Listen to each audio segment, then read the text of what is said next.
ভালোবাসা শব্দটা এটা অনেক সুন্দর না? কিন্তু এই ভালোবাসাটা আজকে কোথায়? ঘরের ভিতরে না গাছতলা বটতলা? গাছতলা বটতলা। কিন্তু এটা কি উচিত ছিল না? মোহাব্বতের ক্লাস আছে। মোহাব্বতটা হচ্ছে কেমন, যেরকম আব্বা আম্মার প্রতি সন্তানের মোহাব্বত, ভাইয়ের প্রতি ভাইয়ের মোহাব্বত,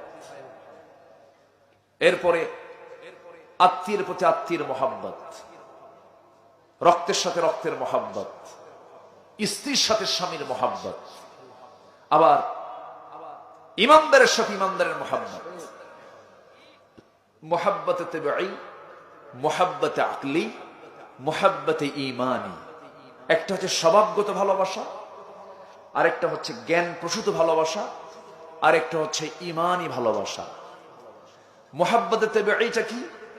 এই যে ধরুন বাপ মা ভাই বোন আত্মীয় স্বজন, এটা হচ্ছে মোহাব্বতে তাবিঈ। সন্তান জ্বর আসছে, মায়ের ঘুম চলে গেছে, এটা কি মোহাব্বত? এটা একটা ভালোবাসা, এটা স্বভাবগত ভালোবাসা, ন্যাচারাল। মোহাব্বতে আকলিটা কি? অসুখ হয়েছে, ডাক্তার ওষুধ দিয়েছেন, ওষুধ খেতে কি মনে চায়? বলেন, ওষুধ খেতে মনে চায়, এরপরও খাই কেন? এটাকে মোহাব্বত করি কেন? আমাকে সুস্থ থাকতে হবে। এটা হচ্ছে জ্ঞান প্রসূত ভালোবাসা, জ্ঞান দিয়ে ভালোবাসা। আরেকটা হচ্ছে মোহাব্বতে ঈমানি, এটা হচ্ছে ঈমানের ভিত্তিতে ভালোবাসা। এটাই হলো স্থায়ী, এটাই হলো পারফেক্ট, এটাই হলো টিকসই। সম্মানিত ভাইরা, অনেক কথা আছে। আমি কোন সূরা থেকে যেন কথা বলতে চেয়েছি বলুন তো? সূরা তাওবা থেকে।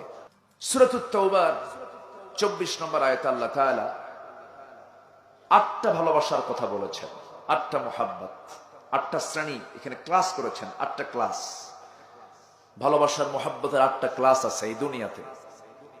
যেরকম বাবা, যেমন ভাই, যেমন স্ত্রী, এরপরে যেমন সন্তান, এরপরে আল্লাহ তাআলা এখানে আরো তুলে ধরেছেন। আল্লাহ তাআলা এখানে বলেছেন ব্যবসার মালামাল, বলেছেন তোমার পছন্দের ঘর বাড়ি। এই সকল কিছুর চাইতে তোমার ভালোবাসা বেশি দেখাতে হবে 1 নাম্বার কাকে? আসতে বলবেন না, কাকে? এক জায়গায় না, সব জায়গায়। নামাজেও সমাজেও, নামাজেও সমাজেও, সব জায়গায়। ইবাদত শুধু নামাজ নয়, এটা ভুল চিন্তা অনেকের।